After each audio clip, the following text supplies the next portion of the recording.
Hello, everybody. It's the Historical Gamer once again. You can call me Matt, and welcome to episode number 80 of the Single Malt Strategy Podcast. We've got a bit of a bigger crew today. We're going with 4 people. First off, I've got I don't know if I want to call him my trusty co-host anymore, but he's certainly my co-host, Tortuga Power. Oh, this Discord has really gone to hell. I just slowly hate the video game industry more. What about regulation? I feel like maybe this is the place where regulation could actually step in. I feel like this is one of those Star Trek episodes where you meet your clone or something. It was me talking, but it wasn't my mouth moving. You know, just a greatest hits compilation for episode number 80. I will say I was quite confused and I was worried there was an issue on my end because I did not see Tortuga lighting up on the chat. Whoa, we have not introduced you yet, sir. Excuse me. You have to wait in the queue. Don't worry, we've got hit pieces on everybody, Wolfpack. It makes me feel like a real pilot. I'm gonna get crucified. Baby Shark slaps kind of hard though. Hellfire into the school. Had to do it. Man, I'm just a big disappointment. Oh my gosh, where'd you get all this? Oh my goodness. I can't believe you got all that. What is that? That's from streams, isn't it? Yeah, I mean there was a bit of stuff from multiple things. Was that for the application to be an officer in my Discord? I don't honestly know. I just know you sent me a clip of some embarrassing things that Wolfpack had sent, and I pulled some of it. Oh, that was from the IL2 stuff then. And then we've also got our 4th person on today's episode. Do we call you Finnish? Do we call you Charcoal? Do we call you Cheetah? I don't know. But welcome back, Finnish Jager. Who are these ladies? Hello. I think I need to buy an Azure Lane art book. I've been banned from all U.S. Amtrak train services. What kind of garbage is that?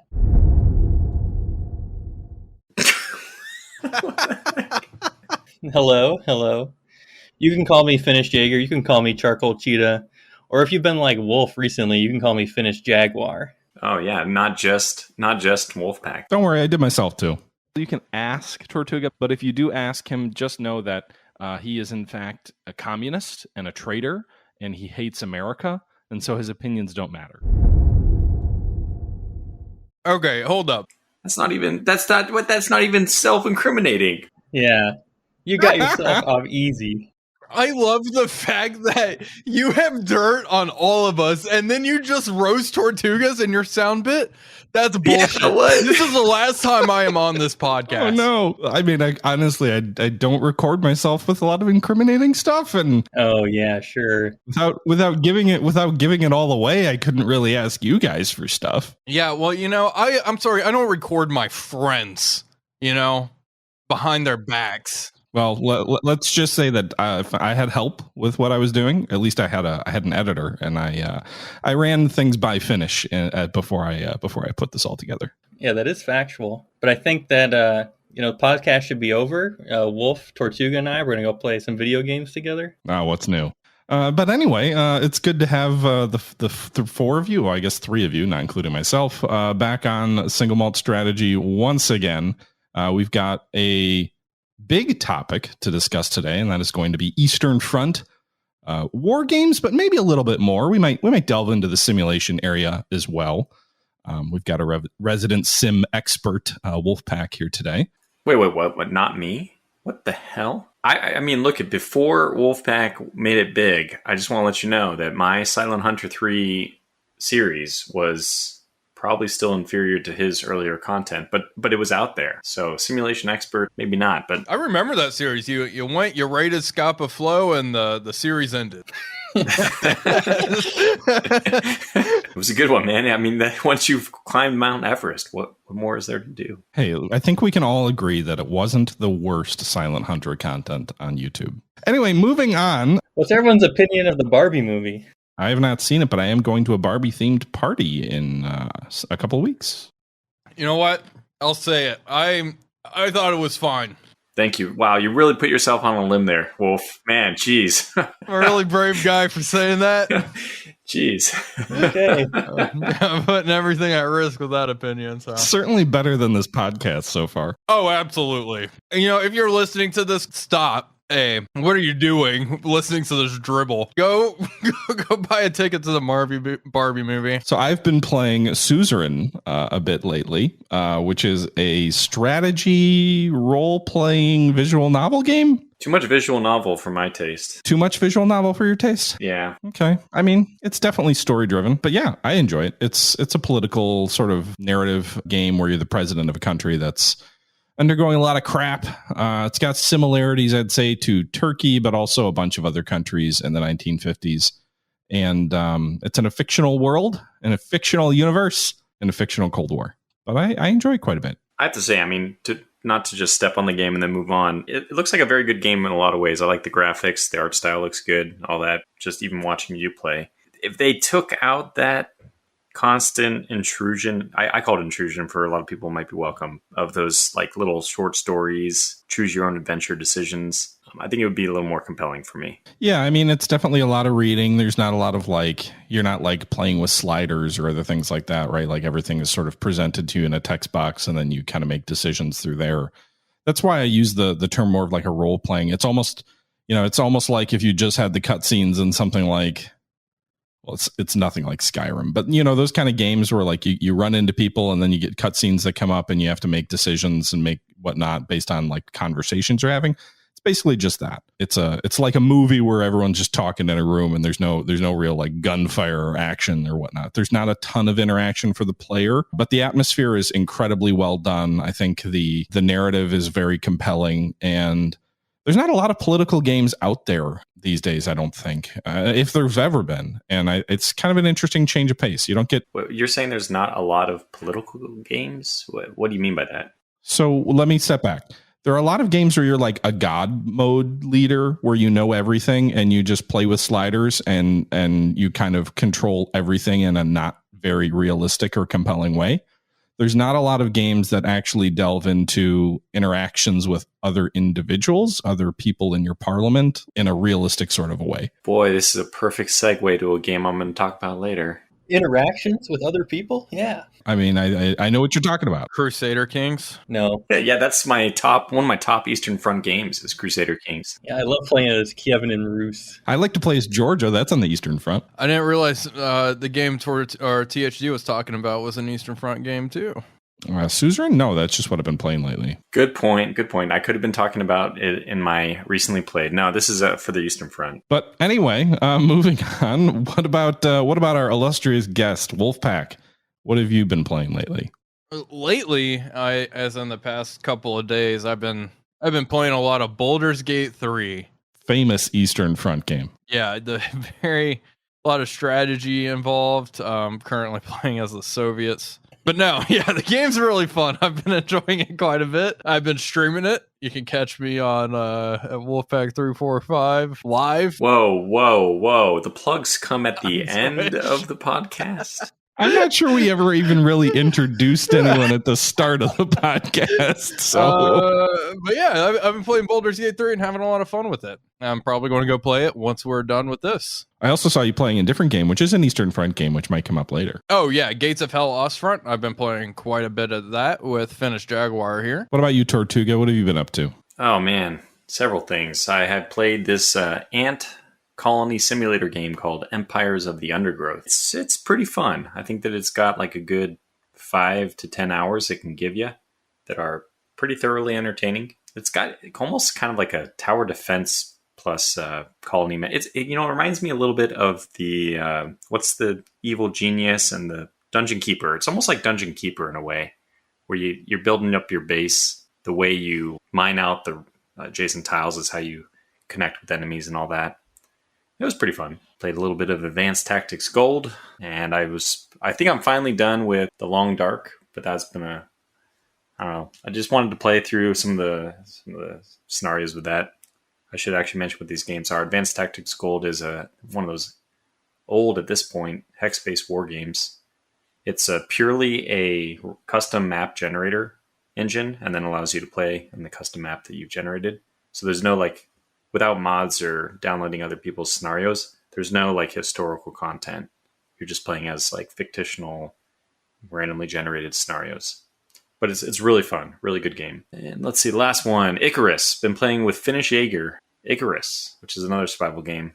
Basically, I moved from the Long Dark over to Icarus, and we're doing a mission in that one, trying to build a 7-story. I don't know, what is it? What are we doing there? Observation tower of some kind? Observation tower, yeah. Pretty sure I learned about that in Sunday school. They called it the Tower of Babel. Oh, wait 1 sec. What is that? Why is an air horn? Oh my god! I think you need to step that up. That's not a very. Oh, here, I got a better one. I wanted to find the cricket one. Sorry, Tortuga. You're playing Icarus and you're building a giant tower. I have also been playing. I mean, this is game number 5, I know, but I play a lot of different things for just. I mean, you're a gamer. I am, man. I'm a true gamer. Yeah. Everybody else lists like one game. Tortuga's like, yep, let me get my almanac out. Look, it's been a long time. This only goes to show you that it has been a long time since we last played. Because last did a podcast, since I actually keep track of the games that I've been playing since the last podcast. And I've also been playing Bloons TD6. And that's what I thought about when you were talking about the ant game. Oh, yeah. Have you played Bloons? Oh, yeah. It's like so childish, but just awesome. In fact, the reason I play that is because it's something I can actually play with my kids. I didn't think like showing them Icarus and, stabbing a wolf to death. They're just, being like 2 and 4 years old. They're probably a little bit young for that. I don't know. When do you start exposing kids to stabbing wolves to death? I don't know. As someone with 0 kids of my own, I'd say about now. Yeah. Okay. Good. Probably it was already too late. I should have exposed them earlier. Show them the game and then show them the movie, The Revenant. Well, that's all. I've only got those 5 games. That's all I can remember for this time. So let's move along to the topic, or unless wait. We haven't asked Finnish what he's been playing. My God, just a forgotten individual here. Hey, now you know how it feels, right? It's like, you don't have a YouTube channel. We don't care about you. I forgot Finnish was on this. What have you been playing, Finnish? Our illustrious and welcome guest, who is an important and included member of our community. Thank you. Finish, let them have it. So I've been playing Gates of Hell Ostfront with Wolfpack on Wolfpack, twitch.tv/Wolfpack345 live. Gosh. And then I've been playing Icarus with Tortuga on twitch.tv/TortugaPower. So you can find me there and then give views for the other 2. And you might notice I haven't played any games with a historical gamer. Avenge me! Oh, man. Frankly, the only reason my streams are watchable is because of Finnish Jager. So, and even then, they're not really watchable. It's like Finnish is just a That's great not guy true. who you can definitely find at twitch.tv. That's /charcoal. Charcoal_Cheetah. That's right. should we discuss the lore with the weird naming convention? With Charcoal_Cheetah? Yeah, and then we call you Finnish Jager, Finnish Jaguar in here, and hey, no personal questions. Yeah, I have a lot of online aliases. You gotta be careful. You never know when people might dig up some dirt on you. Who are these ladies? Yeah, who are these ladies? Well, especially after I downloaded TikTok to my phone, I have to make sure that, they're tracking someone other than the real me. right, yeah, having Charcoal Cheetah and Finnish Jager as different names will really throw off the CCP. That's what I'm told. That's what they promise, I got a VPN and everything. Wow, what a security-minded individual. I can respect that. Is this podcast going to talk about games at all? We've been kind of talking about games, more about each other. Can this podcast get scrapped at this point? This is not going well. So Eastern Front War Games. That's what we're here to talk about today, I guess. If you're still listening. So the Eastern Front gets, I think it gets its fair share, maybe not its fair share. It's covered in war games, but it certainly is overshadowed in other topics. What? Wait. It's probably the thing that's overshadowing everything. You think the Eastern Front overshadows everything? You don't think the West Front gets a bias? Yes. I think that there are a lot of games made about the Eastern Front. I'm not sure. I'm not going to set a definitive stance on whether it's overshadowed or not, but I think that it's certainly not as maligned as the Pacific Theater, that's for sure. I wouldn't necessarily say I agree with you. You don't speak for all of us when you say that the Eastern Front is underrepresented. Okay. Well, why don't you? I don't know where to go from here anymore. Then, so Drama early, I love it. Let's talk about the games that best represent the Eastern Front, and maybe any of the games that do. I I mean, there's so many strategy games that do. You know what? I'm gonna say this. I think I do agree with THG in a way. Like in terms of games, like strategy games, I think it may be overrepresented or represented a bit more because you have like War in the East too and whatnot.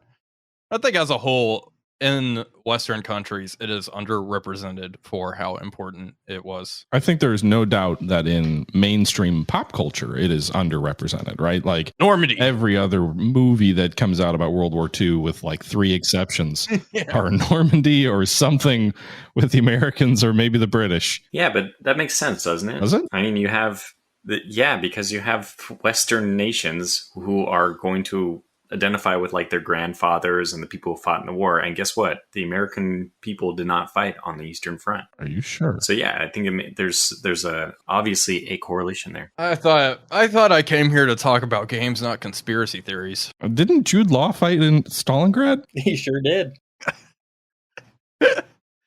I'm sorry.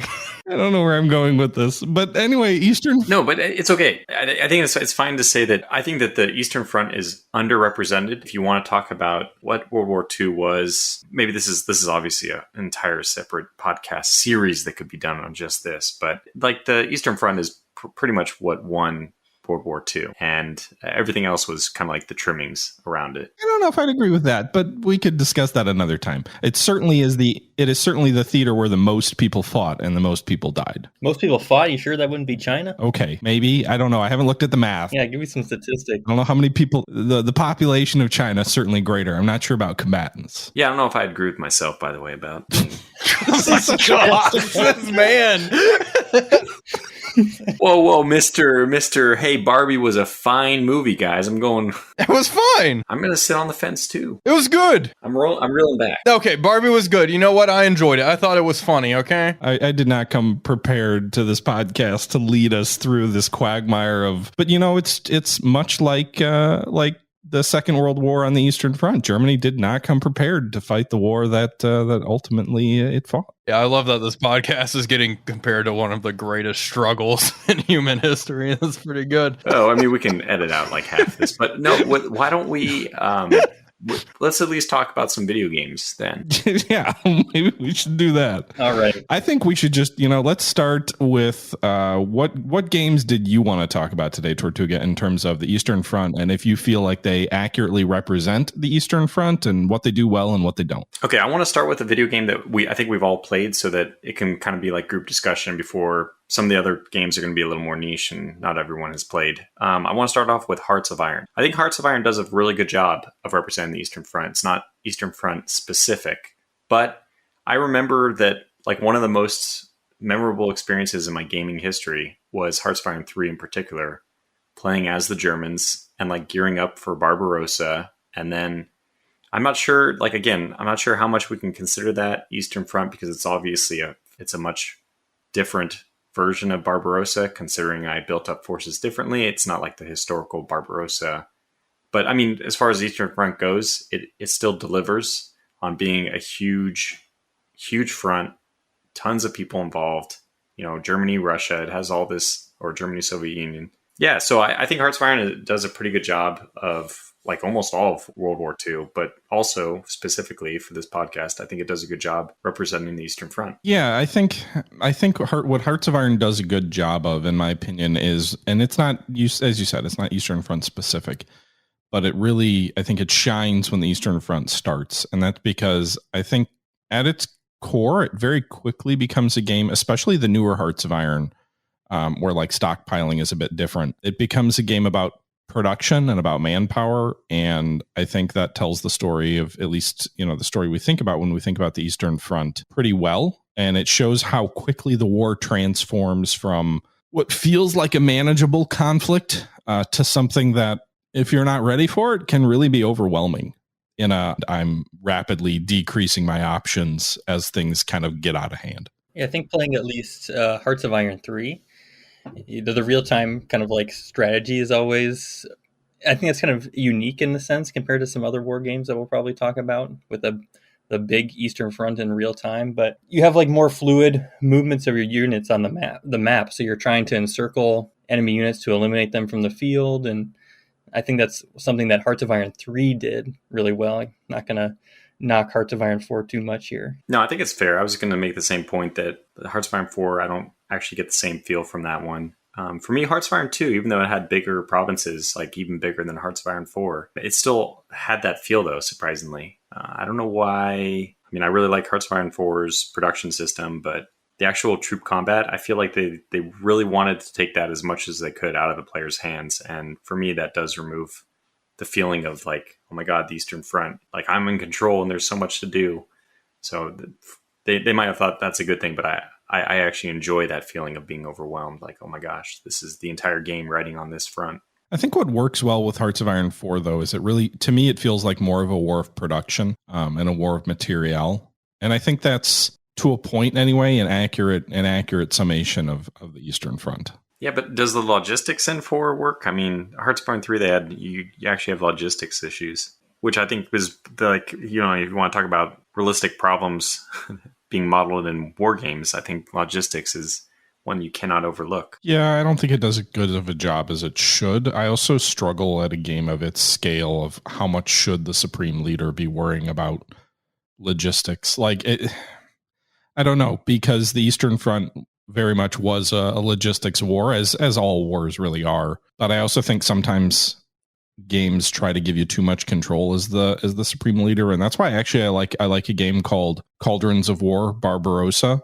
and then there's a Stalingrad version of it as well. Yeah, I knew you were going to mention that game. Yeah, it abstracts so much, but I think it does it in a really a good job that allows you to feel more appropriately disconnected while still being in control. And like the number of trucks you have is relevant, but it's not like it's getting you into the nitty gritty. It's sort of like your troops in this area have this many trucks. They have this much ability to attack through something called command points. You only have a certain amount of air power, and you kind of have to choose which sections which areas of the front you're going to deploy it to within like the battle group, within the battle groups, if you will, or but I can't remember the name. Army group areas. But I think it does a really good job of abstracting what's not as important for a theater, I guess it's a theater commander, and what is important. And I think a lot of games tend to try and just be like, oh, well, this thing, you should control this, and you should control this, and you should control this, and you end up being a field marshal who's ordering around individual regiments, which doesn't feel quite right. Yeah, I feel the bigger strategic picture of that game adds a different level of difficulty that you don't see in other Eastern Front video games. Since you're dealing with the big picture, you have to deal with, your troop placements differently and things like that. And I think, does that game have like any sort of like card system? Do you like have to play cards on a turn? It's been a little while since I've played Barbarossa. I don't think so. There's random events that you have to make, not random, but there's like historical events that you have to make decisions that influence the game in the way that like a card system might. Units are represented like on a card, but it's not like a card drawing system. You're not like playing like Supreme Attack or something like that. I don't know. Yeah, Wolf and I actually played the multiplayer Stalingrad version of that game. I think we both tried the Germans and the Soviets. I think, I am not going to speak for Wolf here, but I had fun with that game. I think it was sufficiently challenging. I guess it's just a different look at the Battle of Stalingrad. I don't think you see too many games like that, like the street fighting of Stalingrad and fighting over the sectors of the city and dealing with the reinforcements across the river. I think it was pretty good. Yeah, I had a lot of fun with that game, actually. It's one of the first times I really did play by email and was really engrossed with it. And we were flipping turns back constantly. And I think what it does a really good job of that is important in an Eastern Front game is the limitation of resources and the ability of the need to like really pick your spots of where you're going to go, because you only have so many command points to use. And you only have, so much in terms of your units get worn out pretty quick and they will lose considerable combat power. And then at least in the Barbarossa version, you got to pull them off the front. You can't just be like, all right, we're going to refit you in place. You got to pull them off the front. That takes a command point. You got to refit them. That takes a command point.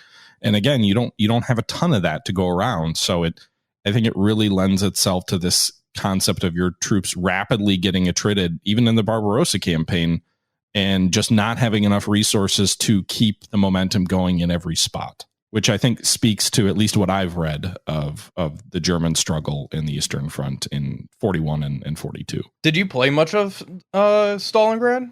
I played it once or twice. I didn't play it versus anybody, and I wouldn't say I know it anywhere near as well as Barbarossa. I think, Wolf, did we play multiplayer Barbarossa as well? I don't believe I have played that one. No, the Cauldrons of War Stalingrad has like the drive to Stalingrad. Yeah, okay, yeah. Like Case Blue and such, and that's probably what you're thinking of. Yeah, it is. And the drive to Stalingrad scenario is very similar to what Barbarossa looks like in terms of like the game. I know the Battle of Stalingrad itself becomes a very different sort of look, at least on the map. And so it's a bit different. Which I thought was awesome. I think that is very interesting looking, yeah. Yeah. Yeah. What I will say though is I think from a multiplayer perspective, I have a hunch that Stalingrad would be more interesting to play the battle itself in that system. My main complaint with Barbarossa when I've played as the Russians is the Germans have all the initiative until the very, very end of the game. And it just, the playing as the Russian player, it doesn't feel like your choices matter in the same way as playing the Germans. Yeah, it's an interesting time frame to do a game like that. Like just Barbarossa. Like you said, the Germans do have the initiative. I really think they intended for the first game to be primarily played from the German point of view, and they added the Russian just because, people wanted it. But to me, the game's systems feel optimized to be on the offensive. Makes sense. And I'll mention with Cauldrons of War Barbarossa, and then later when we talk about Decisive Campaigns Barbarossa, both of those games end, with the Soviet winter offensive. And I always wish in both of those games you could play out the entire Eastern Front to 45. It makes me feel like I'm missing something. I want to play more. I want there to be a new release and expansion. It just feels like there's so much more of the war to fight, and I'm missing out. Yeah, it's interesting that why are all the Eastern Front games focused primarily early war? Because that's generally opposite of what like a lot of simulation games like a lot of people like them, best equipment or whatever. Wearaboos. Yeah, I think they want the Germans their chance to win. Which is funny because like the Russians have no chance. Like the Russian chance of winning in those early games is the same as the Germans would be in a game that focuses on 44-45 survival. Like survival is winning. No, yeah. What's the win conditions in all these games? Like hold Moscow. I think that's kind of what makes maybe Stalingrad a more interesting topic from a game perspective to handle, is because the Germans do get their initial drive and then they need to try and take the city, but the Russians do get the opportunity to counterpunch in a meaningful way and sort of get a win condition if they can capture the Sixth Army. Right. I mean, like in a sense, you've got a more contained story with more clear-cut victory conditions one way or the other. Whereas like in any Barbarossa game, it's just sort of like, all right, well, you survived if you're Russia. How badly did you get hurt is kind of like whether you win as Russia, right? I think it makes sense though, right? I mean, in all of these games, it's almost like you can kind of visualize a pendulum swinging up. That's like the German offensive. And if they can just climb over the top and reach like the point where, let's say they captured Moscow and Leningrad and even like Stalingrad and Baku and everything, maybe that's enough that the pendulum actually makes a full rotation and swings in the German favor and they win the war. But as soon as the Soviets have stopped their initial momentum, that pendulum's swinging back, and there's no way the Germans will ever come back from that. And we all know it's very similar to like the Pacific War. Once the Japanese player has lost its momentum, we know that the snowball is forming, and it's just a matter of time before the US player wins. So for me, it is more interesting to play, to like see if you can change history. But if you were to start at the point where the Soviets have already halted the German advance, and you're just like playing as the Germans. I mean, some people do like playing the Germans of fighting defense on the way back, but I don't think that's very popular simply because it's an unwinnable scenario. If you do a 44 Operation Migration scenario, like the German victory condition is pretty similar to the Soviet victory condition in a lot of these Barbarossa style games set in that time period. It's just like hold on to ground. But to me, it's more about like the fact that in like the context of this scenario, we know that whether the Germans win or lose this, the Germans lost. That's already the point where it's completely lost for them. But when you're playing as the Soviets, there's like this idea that if you lose this, or if you win, you win. But if you lose, you could actually lose. Maybe it would have changed the war. Again, this is a little unrealistic. I'm not sure how much we want to talk about how potentially impossible it was for Germany to ever win.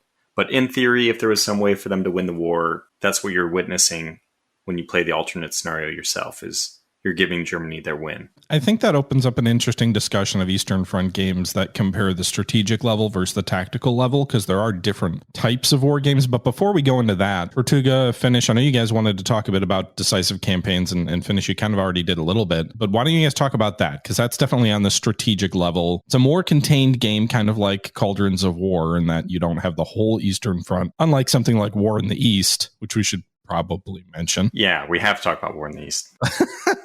But why don't you talk a little bit about decisive campaigns first? I guess I don't know where to start. Well, you were talking about people. You were saying not enough. I was talking about how not enough games have people talking to other people. There's a lot in decisive campaigns, which is done to put you in the position where you're a person controlling you're actually in the chain of command, and you're not like God mode like most games will do. So you actually have to operate with relationships with the other parts of the Wehrmacht.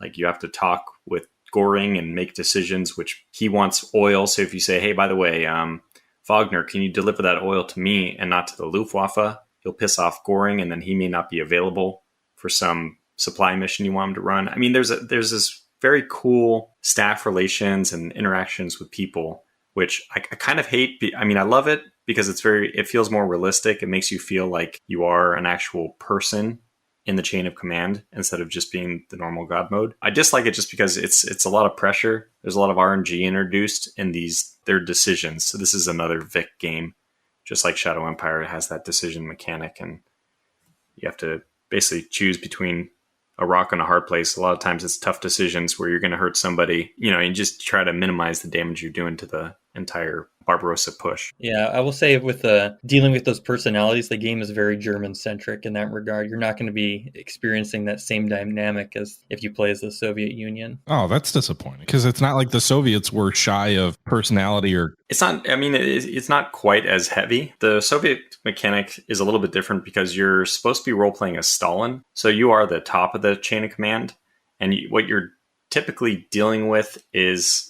I mean, I guess you are kind of maybe even a little more God mode because you play cards. I mean, the system is that you're trying to minimize Stalin's, what's the word they use? Paranoia. Paranoia, that's right. Yeah. So you're trying to minimize his paranoia. And there's certain officers which were closer to Stalin and they have higher loyalty ratings, or I forget what the statistic is. But basically, when they're involved in things, Stalin's paranoia does not go up. But like the really good generals, in order to get them, you have to typically make Stalin more paranoid by giving them more power. So anyways, there's an interesting game balance there. It is true that it's definitely not the same interactions, but there's an element of it at least. What is the game? So you're talking a little bit about the personalities. What's the game? Like, how would you compare the game? Yeah, I think that the best way to visualize this game is if you know any of Vic's games, for example, like Advanced Tactics Gold, it's like that, but it's Eastern Front. And if you don't know Vic's games, but you know War in the East, it's a slightly more abstracted, slightly easier to play, like less detailed version of War in the East. Like, I don't think it probably has a slightly lower total hex count. I mean, in that game, you typically operate with like brigades that you can actually like split your division into different brigades and actually move that way. But this is purely at the division level. So the total number of units under your command is less. You mentioned going to Göring and asking, or someone and asking for oil and diverting it from the Luftwaffe. Like, do you command the air forces, or is that sort of abstracted out or automated, or like how do the personalities come out at all when you're fighting, or is it just in terms of resource allocation and interactions with Hitler or whatnot? Well, I guess I'll say that you cannot play as the Air Force for either side, the Soviet Union or Germany. That's an abstracted thing. Yeah, you're playing as Halder for the Germans, and you don't have any control over the Air Force directly. You have like something similar to political capital, known as political points. And you can use this to influence people. So you can use your political capital. So you spend these political points. You can ask the Luftwaffe to run supply missions for you. So it is a resource that you have to use your political capital, and you have very limited political capital. So you don't want to use it all the time. So that's the way that it works. It's like a resource that you can draw upon, but you don't have direct control. And the Luftwaffe is typically just supporting your units. It's very abstracted. So you just get some generic bonus. to your attack rolls and defense rolls. But you don't actually see the bombing campaigns or anything like that. And how do you, like, as the Germans, do you win just by taking Moscow, or what's the victory conditions? Oh, that's another great part of the game. Oh, I love that part. You get to choose your victory condition, and you have like a couple of options. So the first turn for the Germans is, I forget what it's called, and Finnish just jump in at any point in time. It's like called a Berlin or something, where you go and you talk to Hitler, and you have, I think it's 3 main options. You can tell him to stuff it, to go F himself, and you're going to control the Eastern Front however you want. And the ramification of that is, one, that you don't have to, you get to choose the objective. You get to choose what is the city that you want to take. And if you take it, you win. The negative side of that, though, is you get a lot less political points, which means that because you just told, you gave him the bird, Hitler's not really going to be like trying to do you any favors. So you have a lot less ability to influence the other aspects, getting trucks, getting railroads running and all that stuff. You just can't do as much of the other stuff. But I mean, the benefit is that you can channel all your focus into just one theater, south, central, or north, and just go for one, because you only have to take the one objective that you want. The middle option, there's some kind of like middle ground option. I actually don't even remember what the option is. It's kind of boring to me. Yeah, I think it's like you tried to persuade Hitler to make Moscow the main objective, I believe. Yeah, that's right. I've never chosen that one. It doesn't seem fun to me. I feel like I did the first time I have won as the Germans. I did that one. It's your middle option. You get like a middle amount of political points for that one, because you're kind of like influencing Hitler's decision. But he has a chance to say no to you, doesn't he? I'm not 100% sure. Well, anyway, the first option, which I think is pretty cool, is that you get to let Hitler decide your objective, and he'll just give you a list of priorities, 4 priorities, south, central, north, and then also what priority he considers capturing army headquarters, the Soviet army headquarters. And it's, it's a random roll under the hood, and then Hitler comes back and he says, okay, I want you to take Leningrad as your first objective. First priority, second objective is Rostov, and third objective is capture HQs, and then fourth is Moscow. And in my experience, by the way, it's almost always the Moscow is still number 4. And that's cool because Hitler also has a chance to change his mind at several conferences as the war moves on.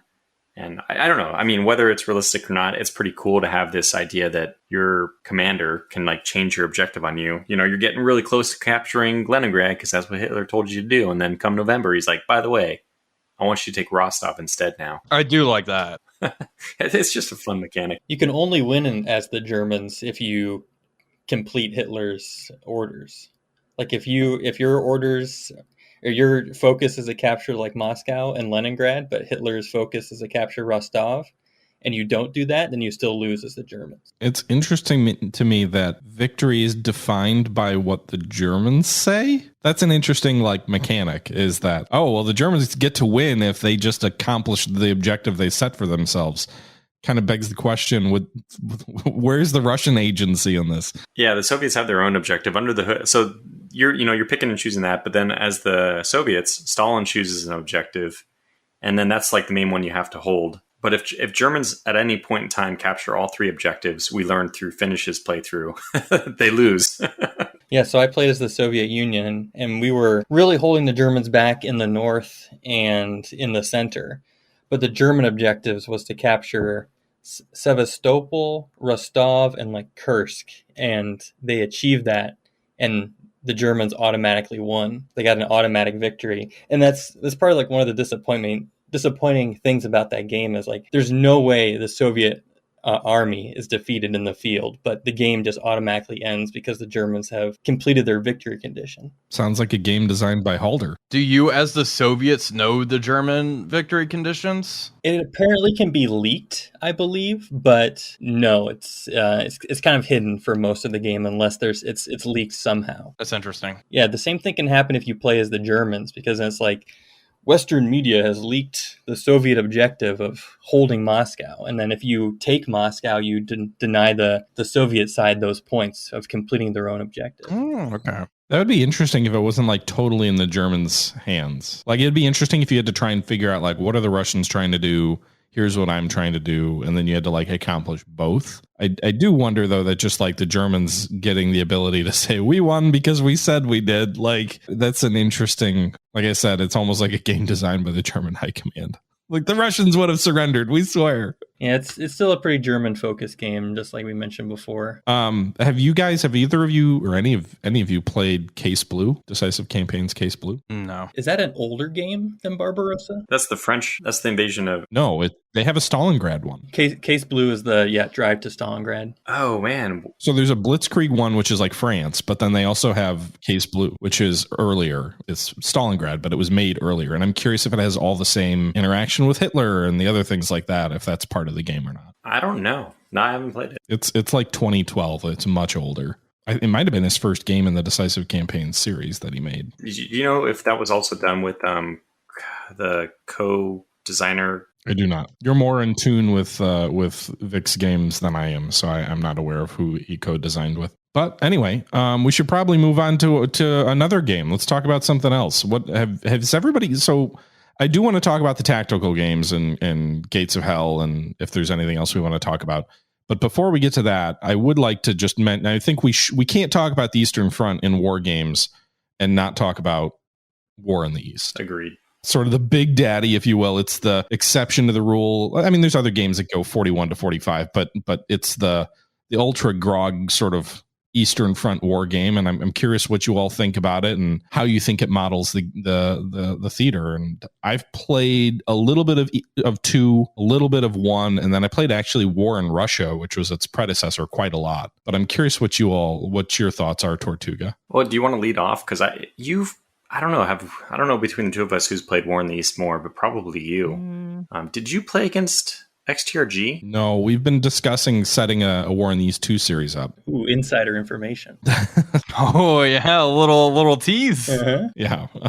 But anyway, so I've played a bit of War in the East. I wouldn't say I played a ton, but it's a Gary Grigsby game, so it's absolutely huge, and it covers the entire campaign from the initial German invasion up through, I think it goes into 46 hypothetically if the Germans survive that long. It's a Grigsby game, so it's not terribly concerned, I don't think, about balance. The Germans start off able to do a lot of stuff in 41, but by 43 they're pretty much screwed. A quick question: do all of these games start on like June 22nd? Yeah, I think so, yeah. Okay, interesting. I was wondering if you had any, like, I don't know, way to build up your forces in a different way, or if all of your units are deployed in their historical locations, things like that. I guess I'll briefly say with Decisive Campaigns, you can have the option to set up your units in an ahistorical fashion. So like have different concentrations? Yes, for that game at least, you can't move divisions outside of their theater headquarters, so you can't move units out of Army Group Center to Army Group South, but you can rearrange where they're placed on the front lines for the start of the invasion. Interesting. So in terms of what you're talking about, Wolf, I don't know that I can't think of any Eastern Front games that are specific to the Eastern Front to give you that option. I think the big what if is like, what if Mussolini hadn't invaded, Yugoslavia and Greece, and the Germans hadn't gotten sucked into that conflict or whatever? Right. Well, actually...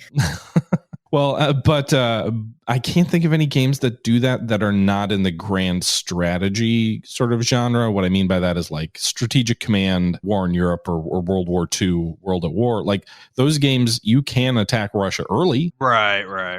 Same thing as Hearts of Iron, right? Like if you want to attack Russia early, you can if you're ready to do it. But those are theater or global games that are not specific to the Russian campaign. Yeah, I was just wondering because I guess I don't remember, but War in the Pacific starts on does it start on December 7th? Yes, and so there's two scenarios with War in the Pacific. There's one where you have the historical attack that plays out like simulated and it's generally pretty close to what happened, but there's a little bit of variance and damage and things like that, but you can't control who's attacking where. And then there's a scenario that allows you to, as the Japanese, that allows you to change things around. So there's special movement orders on the first day.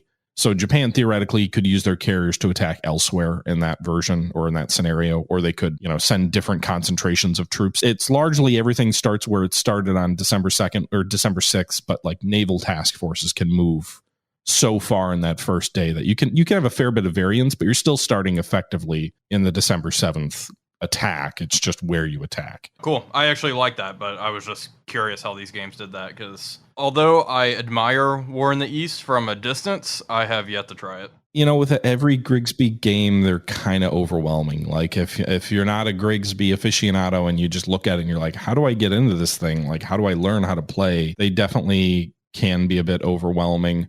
I think they've tried over the years to make the War in the series more approachable. I definitely think you see that start with War in the West, which came out before War in the East 2, came out between War in the East and War in the East 2. And by make more approachable, you mean that they added all the air control into War in the West, which made it like twice as hard to learn. Didn't they have air control in the previous War in the West game? You mean War in the East? It was War in the East and then War in the West, right? Well, before that, there was a Western Front, which was also by Grigsby. Yeah, I forget. Years and years ago. In any event, I guess I'm okay. So fair. They added the air combat element. I don't think you can do the West Front without the strategic air campaign. So that's my counterpoint to saying that they shouldn't have done it. But that being said, yes, they did add that component. They certainly streamlined some of the UI, and they streamlined some of the way that orders work with units, but it's overwhelming. It's Grigsby anyway. So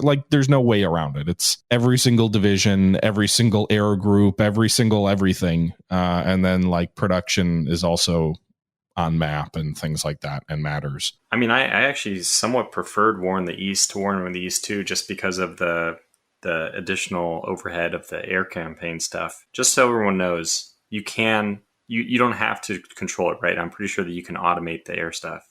Correct me if I'm wrong, THG. I think that once the option is there, I have such a hard time not using it that I basically spun my wheels trying to learn it, trying to play a good first turn. I want a really good first turn as the Germans, and I don't think you can do that unless you get involved with the Air Force yourself. I was when I first played War in Russia, which was the predecessor, very very old game, and for a while Matrix had it downloadable for free as sort of like a marketing gimmick for War in the East. When I played War in Russia, that first game, I was so overwhelmed and didn't know what I was doing. And there was so many different units. I just decided, you know what I'm going to do? I'm going to play as the Russians because I'm not going to lose on day one. Like as the Germans, if you have a bad day one, you might not be able to recover from that. If the Russians are probably, they're supposed to have a bad day one. Yeah, it's a good way of learning. I've done the same thing with... I had a bad day one at my job. Do you still work there? I do, yeah. Okay. So it wasn't as bad as it could have been. That's right. It wasn't like my experience wasn't like the Wehrmacht in 1941 to 1945. It was more like the Soviet Union. I guess it's just it's more like the Western Front, 1917. Endless struggle. I don't know what that meant, but okay. Yeah. So my approach to learning the game was always to be like, all right, I'm not obsessed with doing things differently than history.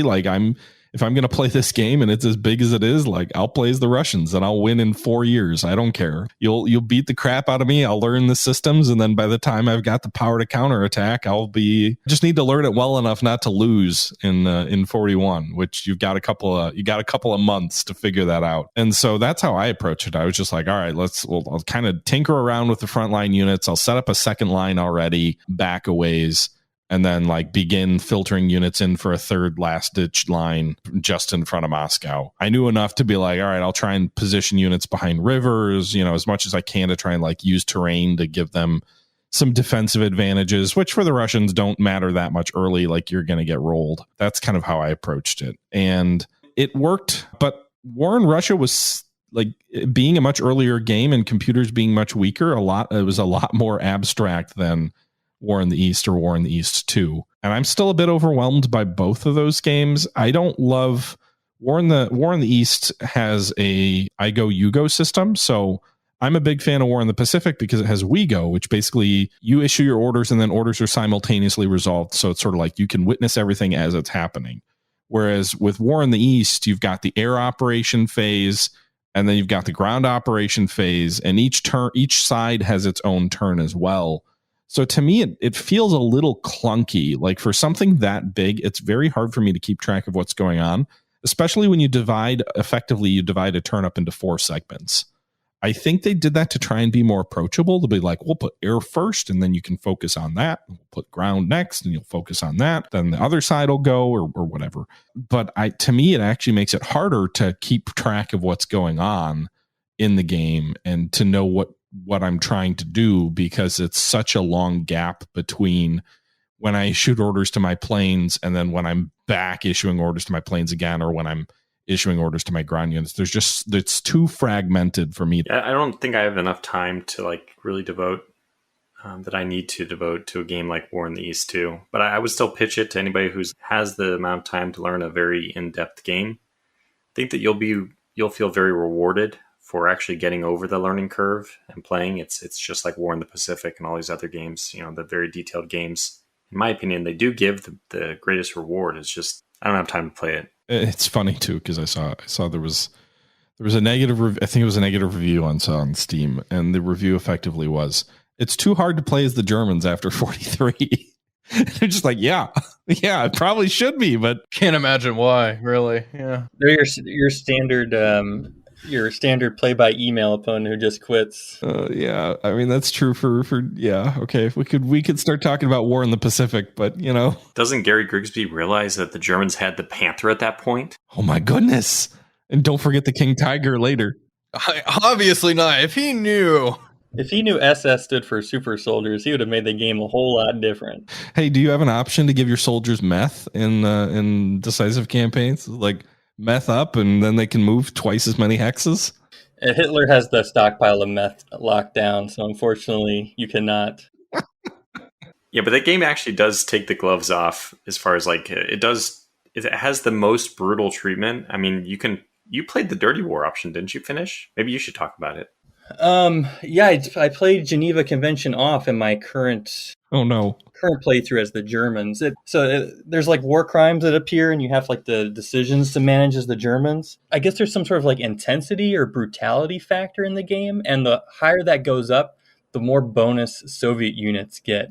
Cauldrons of War has that too. I didn't know that. At least the Barbarossa one. There's a barbarism counter, and as you get different events, you can do you execute the commissars when they come into your hands, or do you just treat them like POWs, or do you accept partisans in Ukraine who want to fight for you, or do you just treat them like everybody else? And the more decisions you make, they have different effects on units, suppression, movement, supplies. But they also influence barbarism, and as the barbarism goes up, it becomes harder and harder to break units, to get them to surrender, things like that. And so you kind of have like a Dirty War sort of decision there too, where you've got to make decisions that are horrific in the real world. Yeah. But I think those are the only two games I can think of. Usually that those kind of things don't get super modeled in games because, well, there's probably good reasons to not want to be we're going to recreate the Holocaust or whatever. Yeah, exactly. Yeah. Touchy subject. But anyway, on that uplifting subject, we've been talking pretty much exclusively about strategy games. There's a whole nother genre of games that focus on the Eastern Front. There's actually multiple genres. Wait, are we done with strategy games? We're not done with strategy games yet, are we? Because I got more. You've been going for an hour. How long is this a podcast that's going to last for another 2 more hours or something? We were talking about war crimes. I figured we needed to get Wolfpack involved in here. I mean, his intro had him shooting a hellfire into a school. Oh, God. I don't know if you heard that. There were people laughing.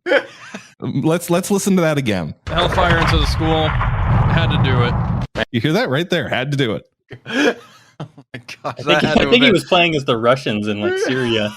Oh, no, that was Call of Duty, I believe. Oh, was there? Oh, yeah, I remember This is when you were obliterating that Mexican village. That does sound like a DCS moment for me, but yeah, that one I found on a clip. Oh gosh, I can't believe this has happened to me. I like how you were mostly silent for 30 minutes, and then we just immediately, just bring up you nuking his school. I remember that moment now that you mention it. I do too. That was, speaking of Eastern Front games, Call of Duty. Wow, Call of Duty 2. My earliest Eastern Front moment. Oh yeah, throwing potatoes at people. Yeah. Call of Duty was the game that the Eastern Front consisted of the Battle of Stalingrad and the Battle of Berlin, and I think that was about it. You know what? Hell yeah, brother. That works. So I was going to suggest that we talk about tactical games, and I think... Oh, yeah. Let's get Call of Duty, whatever I don't even know the title. Yeah. Wolf, take it away. Well, Call to Arms is, I guess, like a spiritual successor to Men of War. Have you played that, Tortuga? Oh, yeah. Men of War 2, Assault Squad. Yeah, so it's very similar to those games. I think I may be wrong here, but I'm pretty sure it uses the same engine, kind of the same publisher. It's pretty fun. I've been having a blast with it. They have a dynamic campaign mode, which is kind of cool. So your units, if they take damage, that carries over into the following battles and such. And playing it with co-op is pretty seamless and pretty fun. The UI is a little clunky, like it is with all these games, but you get used to that pretty quick. Well, hold on. Let me ask a question. What did you compare it to again, Wolf? You compared it to Men of War? Yeah, Men of War Assault Squad. Oh, yeah, Assault Squad. That's right. It also reminds me a lot of Company of Heroes. Yeah, I haven't played Company of Heroes. I've played maybe like 20 minutes of like Company of Heroes 2. And it was like the Stalingrad mission. It was like the Stalingrad movie, essentially, where you're just mowing down your own conscripts or whatever. That was kind of goofy. So I didn't really care too much for that one. But maybe if I played it more, I would have enjoyed it more. Yeah, the Company of Heroes 1, I think, was Western Front. But anyways, it's similar gameplay. Yeah, like you control your squad. Like, you control multiple squads and vehicles that are attached to these squads, and it's very tactical. You fight over capture points, right? Pretty much, yeah, towns, villages, things like that. There's I'm using quotes here, dynamic campaign in that game. How does that work? Well, there's like a research tree, and it reminded me of Faster Than Light, like a roguelike where you pick where you go each time, and then you fight your battles against like the Germans. For example, like you attack and then they attack, and then you've captured that point, and then you move on through this little map until you reach the final victory point. Huh. That's really a cool analogy. Did you just come up with that? Because I can actually visualize it. I've kind of thought about that. Like that when I saw that, like that map, that's immediately what I thought of. Because I've played Faster Than Light with our other esteemed guest here. Hello. Yeah. Yeah, he's the person who introduced me to that game, but yeah, it works like that. And you say you capture a tank, you get that tank. That tank will carry over in the future battles until said tank is destroyed, and then you can purchase new units and such as you progress. So yeah, it's pretty neat how that aspect of it works. I like the persistence of it. Someday we're going to have someone on the podcast who I've actually played games with. By the time this comes out, I may have been ghosted and stood up by two individuals on this podcast. Maybe they won't even. Maybe they'll just tell me they're in town, and I'll go and I'll try to visit there, and they won't be there, and it'll be a big joke, and everybody will laugh, and I'll feel sad. Yeah, I forgot I was meeting you in a couple of weeks. It's like next week. Holy cow! I've been having nightmares about it, to be honest. Hey, for the record, it was not even my idea. You're like, hey, we're gonna be there. So we want to see the man, the myth, the legend himself. If it helps, you are THG. The one time we've gamed together, it resulted in a clip that is by far the most popular clip on Wolfpack345. How many times have I been stabbed in the back by Wolfpack? First with the goddamn logo.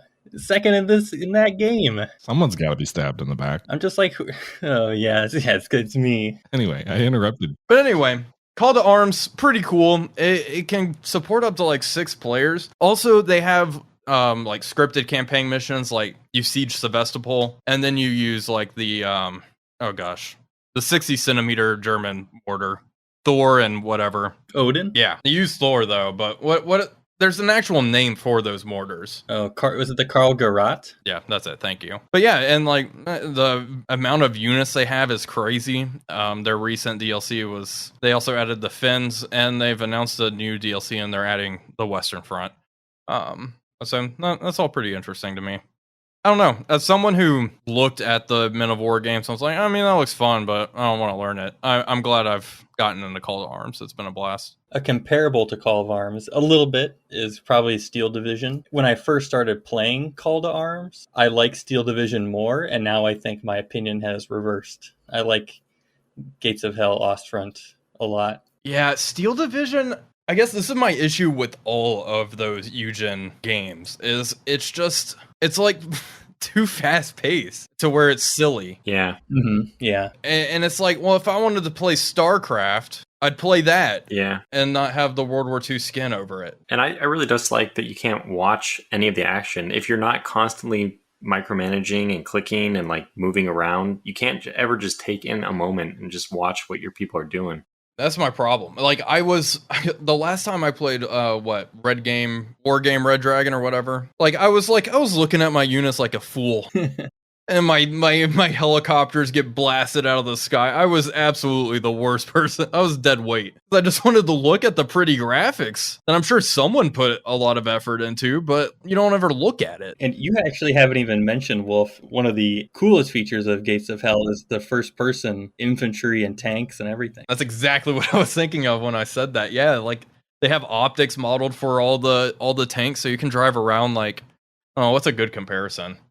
Like World of Tanks or War Thunder or whatever. Like you have to better than World of Tanks for sure. Yeah, I mean like, and they have like realistic ballistics and armor penetration. It's pretty believable. I will say I do like it. Maybe the scrambling to capture equipment can be kind of overdone, so I do restrict myself in some ways doing that. It's like, oh, we just knocked out a T-34. Let's run to it and capture it while mortars are going off in the background. It's kind of goofy. So I kind of wait till the battle's over before I start capturing things. But how do you feel the game models like one of the big stereotypes of the Eastern Front, which is kind of true in 41 and 42-ish, but becomes rapidly less true as the war goes on, is this notion of like the Soviet soldier was shit and it was all human waves and oh my goodness, the Wehrmacht just was buried under a sea of bodies. If you want to do that, you absolutely can.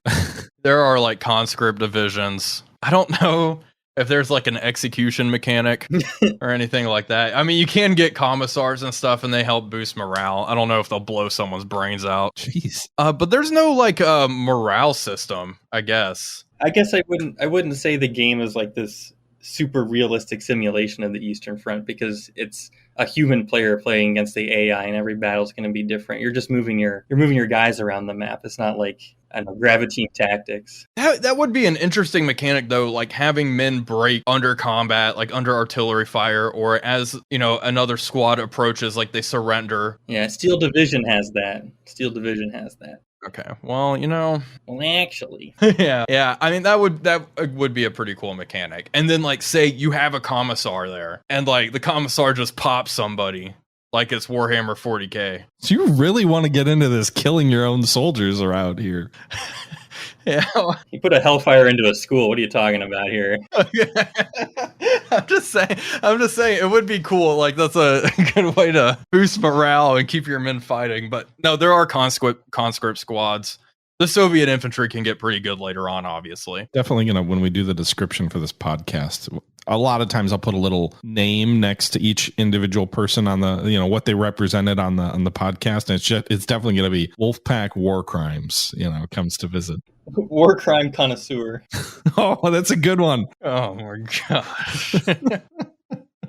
It could work for the Germans too. I'm just saying, a morale mechanic would be good. Well, honestly, when you mentioned that, it made me think of Close Combat, which I don't think I intended to talk about at all. But at least the classic Close Combat games were some of the earlier games that brought that concept of morale and the ability for soldiers to just randomly break or lose it or become heroic and like you lose control of them. And they had an Eastern Front. I think Close Combat 3 was the Eastern Front. I didn't play it much, but I know it's kind of like you basically fought over the same map over and over again, or a couple of maps, but it tried to model the whole Eastern Front. And I don't think it did a terribly convincing job, but it is one of those classic Close Combat games. Well, and that's one thing I must say, like in Gates of Hell Ostfront, one thing that's really impressed me is the amount of maps in this dynamic campaign mode. Like I've played 60 some odd hours of it now.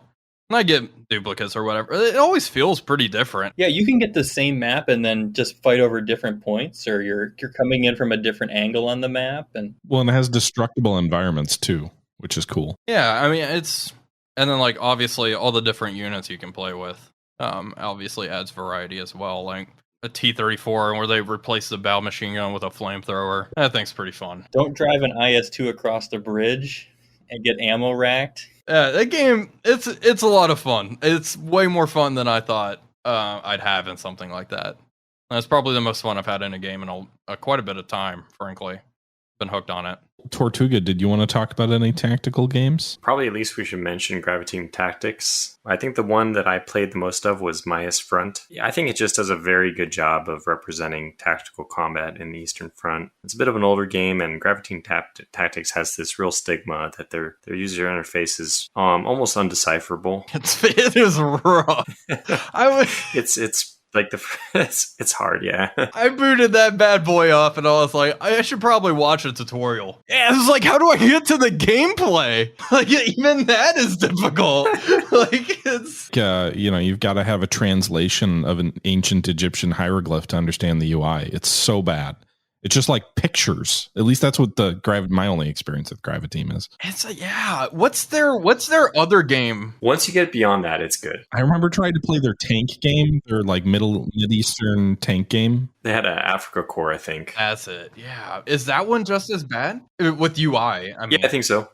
Oh, okay. No, it's the same, I think. That's a shame. There are always games when I watch people, they're very visually impressive, and I'm like, wow, that looks like something that would be really awesome to dive into. And then I turn it on and I'm like, I don't have time for this. That is the struggle of gaming. Like, I know everybody like Hearts of Iron. Everyone complains that they dumbed it down. But like, I get it. It makes sense. Like, not everybody has time to learn this stuff. It doesn't make any sense to me. Well, yeah, it's a gradient, right? Everyone's a different spot on the spectrum. Right. Some people like Hearts of Iron 3. I probably liked Hearts of Iron 3, but my life has changed since then. And I probably can't like Hearts of Iron 3, or I can appreciate it, but I can't play it. I don't have time. I want to mention a few more things about Graviteam Tactics before we move on, though. I just want to say that the campaign of it, essentially the thing which connects your tactical combat maps, is really cool. I think it's well done.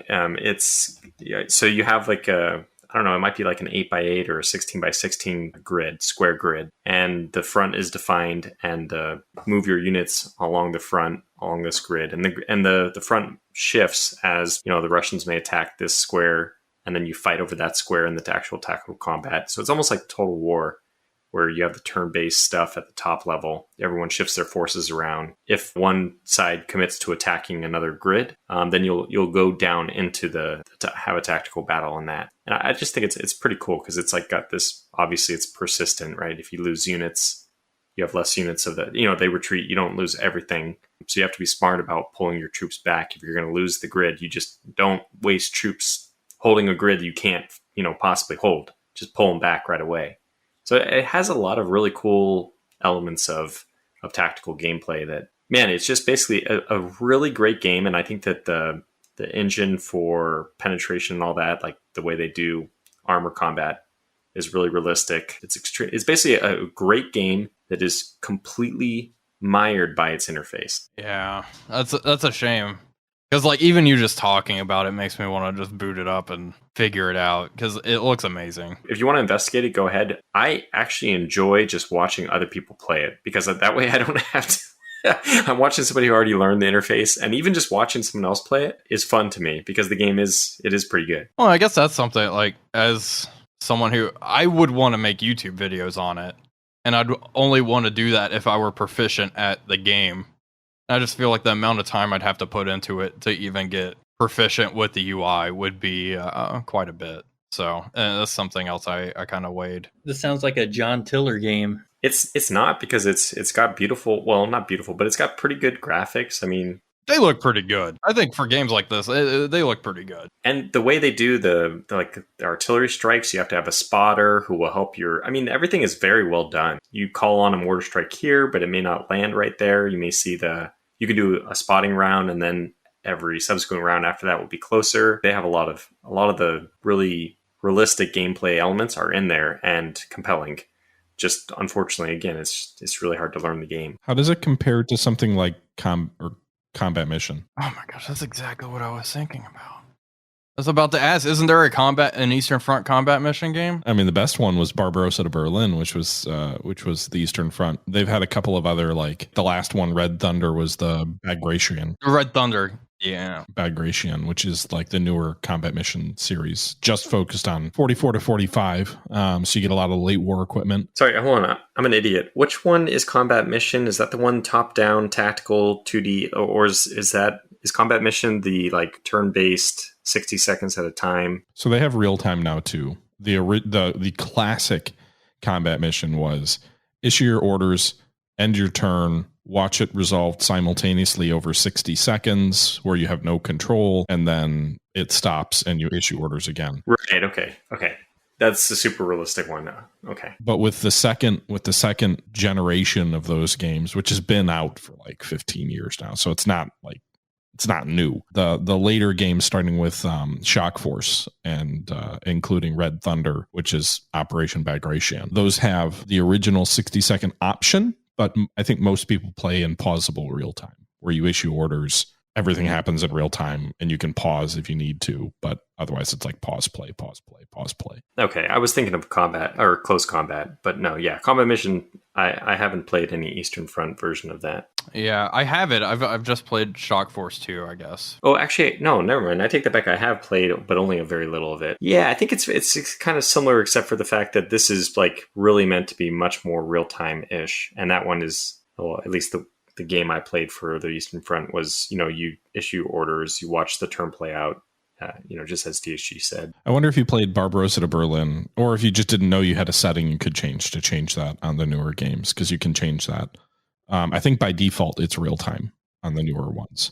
Yeah, I'm curious how it compares. From what I've seen, I think Combat Mission is a little bit smaller scale. Like Combat Mission tends to be battles at the battalion or less level. Graviteam feels like maybe up to the regimental level. At least that's what it looks like to me. Maybe I'm wrong on that. Well, the whole front is probably a battalion. No, maybe a brigade. But the individual battles, I think it can be comparable. Probably you're right. It's a little bit bigger in Graviteam Tactics, but it also depends on how many like units are in the one grid. Do you order like individual tanks and squads around, or how much micromanagement control do you have in Graviteam?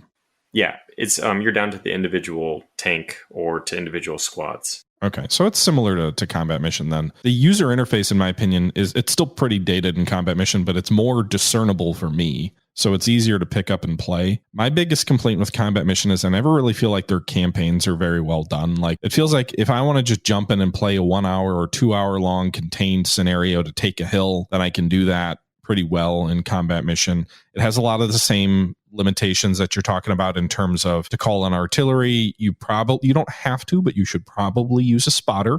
If you do like a non-spotter, you get penalties in terms of accuracy and time. Generally, like, you want to use a spotter. You only have so much off-map artillery. There's delays between when you issue orders. Like, it sounds like there's a lot of similarities with Graviteam. But my biggest complaint with Graviteam is that, or not Graviteam, with Combat Mission, I typically want to play more than just like one battle. I'd like an operation. I'd like a campaign. I'd like a sense of continuity between battles. Build your own Band of Brothers type story, right? Like where you're telling the story of a unit over the course of a campaign or a war or whatever. And while Combat Mission has gotten better, in the original games, it was just like an operation that was like, once you were in, the map expanded a little bit, but that was about it. Now they're more scripted scenarios where it's like you have multiple battles linked, but if you fail to win the battle, there's no like failure path. It's just you lose and you got to play again until you win. And then when you win, your losses do carry over to a certain extent, but that's about it. Like, there's no real sense of dynamism in the campaign. I'm curious how either Graviteam handles that, or does Gates of Hell, like, can you lose in Gates of Hell? And then you fight another battle after losing? Yeah, you can. If you lose too much, then the campaign will end. Sure. Like, you have your own, like you have the German objective or the enemy objective, for example. But also, the enemy's pushing to yours, so. Gotcha. What about in Graviteam, Tortuga? Hey, I don't know if I've ever finished a full campaign of it, but, in any given tactical square, you can certainly lose. And I feel like what you described, a continuous, persistent campaign, that is what Graviteam Tactics is. When your forces take losses, you have to pull them back, and then pull them back like all the way to the edge of the map, and then spend like a couple turns waiting for them to get reinforced. But if you don't do that, when they fight the next battle, they're in the same shape they were when they left the last battle. Does logistics play a role, like ammunition and things like that? Yes, but I honestly don't remember. It's been a while since I played, like how ammo reinforcement works. I wonder if you have to go to the edge of the map for that too. Frankly, I don't remember. Because like there's a factor in the campaigns, or whatever they call it, campaigns in Combat Mission, where depending on the campaign, you'll get either like different levels of supply based on the situation in the war. And you might only get partial resupply or full resupply or other things like that. But I was curious how Graviteam handles that, since it sounds like it's the campaign I want. It sounds like the more you talk about it, the more it sounds like I should really go try and figure that game out, because it sounds pretty cool. I mean, I hope I'm not, you know, putting on my rose-tinted goggles and only remembering the good things about it. I mean, from what I remembered, I actually did play enough of it. I still just didn't like the user interface. And actually, one of the downsides of it, I guess this is kind of like my comments about War in the East. It is kind of a longer game. It takes a long time. If you want to play it correctly, when you start any tactical battle on the grid, you have to set up all your forces, which means you're positioning every vehicle, every squad. So there's the strategic map, which has that like whatever 16 by 16 or 10 by 10 square grid. But then we go to the tactical map. It's comprised also of like a huge, maybe like 200 by 200 grid as well. And then each one of those is a potential place where you can put emplacements down. You can put trenches. You can put like, I don't know, whatever. And also you can put your troops there. Do you put your troops at, you know, grid 107 or do you put them at 108? That one has better, you know, you have to make all these decisions. It means essentially for somebody like me who's very min-maxy and kind of like bogs down in those things, the game takes a long time to play. So if you can just do things a little more quickly, rashly even, you'd probably enjoy the game a little bit more. Are there any other games any of you want to talk about? I'm not sure I have anything else on my list. We talked about pretty much everything. Finnish, do you have anything you want to talk about? No. I mean, that pretty much covers it for me. Didn't THGU mention IL-2? Oh, yeah. Wanting to talk about IL-2? You guys play IL-2 a lot. I know it's not really like a traditional war game in the sense, but it's obviously it's a flight sim and it's also a tank sim. More people need to be playing Tank Crew, by the way. I remember watching a stream of yours, Wolf, it was a while ago now, and you had like... Was it the drunk stream? You know, that tends to happen when he plays that. Maybe he's just bringing his inner Russian out. But you had like a formation, I think it was of like 6 tanks, like all abreast of each other. Yeah, no, there were way more than that even. Like we got like over 10 tanks, like almost. But there were no Germans. Oh yeah, we were all playing as the Soviets. But but yeah, no, that was pretty cool seeing that many like player tanks and like I don't know, a realistic tank game like that. Just like Hell Let Loose. Yeah, tank combat and Hell Let Loose is something. I don't particularly enjoy it. But IL-2, you could almost say IL-2 has, I mean, at least some of the community servers that are up, the one that we were playing, even the one you do the tanks, there's objectives that can go back and forth, and it's kind of like, almost like an MMO. Yeah. Oh yeah, I'd say it is. I mean, you can capture different objectives, and every person's only one person, but you're watching the tactical battle play out. Right. No, yeah, for sure. One of the things I really like about IL-2 is how you can have like a career as an individual, and it does give like a sense of permanence and a sense of story to a game that like something like DCS doesn't have. I enjoy that a lot because like I love simulation games, but I also really enjoy RPGs, and that pilot career mode is like, I don't know, the closest you can kind of get to melding the two, and where it lacks in a lot of areas, and that's where I kind of like writing my own pilot stories and stuff. But yeah, no, it's enjoyable. It's neat. I do wish DCS had something similar to that. Maybe someday they'll have a dynamic campaign. They're working on it, and I said they've been working on it for a while because I stream quite a bit of DCS. It's just like making YouTube videos in DCS is like the way I want them edited and such is difficult. Well, IL-2 lets you record the entire map, right? Like everything that's going on the map, so then you can go in and edit the video and like change where you want the camera angles and things like that, right? Yeah, DCS has something like that as well, but it's it has problems.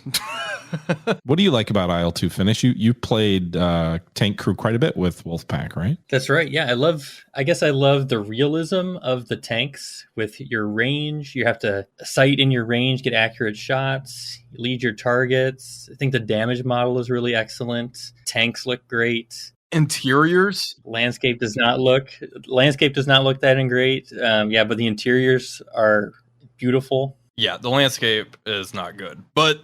And that's what playing Gates of Hell, it's like, man, if a tank game had even this level of detail on the ground, I would be happy. Like, the bar is so low. Just give me something that's not War Thunder. I guess Gunner Heat PC is kind of working on that, but I like the World War II setting. Sorry, just one of my favorite things about IL-2 Tank Crew was when I would run into those invisible trees that would break my treads. Yeah, that sucks. But I do think back to, I think, the first time Wolf and I played multiplayer Tank Crew, and I don't even know what tanks were. We in like Panzer IIIs or T-34s? Anyway, we saw some enemy players on a bridge, and there was kind of like the panic, and there was the excitement, the adrenaline. I was like, man, you only experience that moment once. That's the feeling that EVE Online used to give me. And like Tarkov kind of gave me, and like I don't know, I chase that rush that a game can give you. That's Tank Crew kind of did for a while, which I enjoyed. Yeah, but the cat and mouse, and man, it can be intense, suspenseful. It's just like skill versus skill. We were in Panzer IVs and we were fighting in a town. I remember that. That's like one of my favorite memories of IL-2. Really, be cool if it had like actual infantry as opposed to just like fixed position, whatever. Didn't they say something about that? Yeah, that ain't happening anymore. Yeah, what's going on with that dev team? That's the question. Yeah, I don't even know anymore. Yeah, I mean, we're talking about Tank Crew and how great it is, but I think I'm not sure their development plans in the future. Did they ever release, like when Normandy came out for the IL-2 air combat, was there ever a Tank Crew equivalent? No. Address a few more, if you guys just give me 20 more minutes. I got a few more. 20 minutes. I really need. There's like what's that like old timey movie sound effect where it's just like for like someone who won't stop. The Charlie Brown wah on the phone. Yeah, maybe. I was thinking more of like it's like the comedy things where like you're going through like 7 different things where the guy just keeps hurting himself. What are you talking about? Oh, I can't remember. What is this crazy man going on about? Yeah, I don't know what you're talking about. Did these films have sound or no sound? I think it's in a man. Yeah. Oh yeah. This was before talkies, you see, brother. Yeah, before the talkies. Yeah. All right, old man, give us an outro.